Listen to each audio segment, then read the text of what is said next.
ఒక్కసారి ఆ యుద్ధ భూమిలోంచి విన్నిచ్చి ఇంకా అర్జునుడి ముందు నిలబడితే చంపేస్తాడని అదే పరుగు కింద యుద్ధ భూమిలోంచి వెనక్కి తిరిగి కర్ణుడు పారిపోయాడు. పారిపోతే ఆ కూర్చున్నటువంటి ఉత్తరుడు రథానికి సారథ్యం చేస్తున్నవాడు చూసి, ఇంత గొప్పవాడంటాడు, ఇన్ని బీరాలు పలుకుతాడు, ఇంత యుద్ధం చేస్తానంటాడు, ఇటువంటి వాడు ఇలా పారిపోతున్నాడు అర్జునుడు బాణాలు వేస్తుంటేనని విడిచిపెట్టకుండా శర పరంపర ప్రయోగం చేస్తుంటే సైన్యం మీద, కర్ణ నిన్ను నమ్ముకున్నాం, నువ్వేమిటి అలా పారిపోతున్నావన్నా వినకుండా ఆగకుండా పారిపోతున్న కర్ణుణ్ణి చూసి పెద్ద కేకలేస్తూ ఉత్తర కుమారుడు నవ్వేట్టే, అదేమిటి అలా పారిపోతున్నావు కర్ణ నువ్వని. ఇంత భయంతో పారిపోతుంటే ఆయన వెనక్కి తిరిగన్నాడు ఉత్తర కుమారుడు, ఈ యుద్ధం ఏమిటి, ఈ బాణాలు ఏమిటి, అస్త్రాలు ఏమిటి, కళ్ళు మిరిమిట్లు కొమ్ముతున్నాయి, చేతులు వణికిపోతున్నాయి,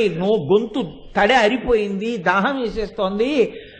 అయ్య బాబోయ్ నేను ఇటువంటి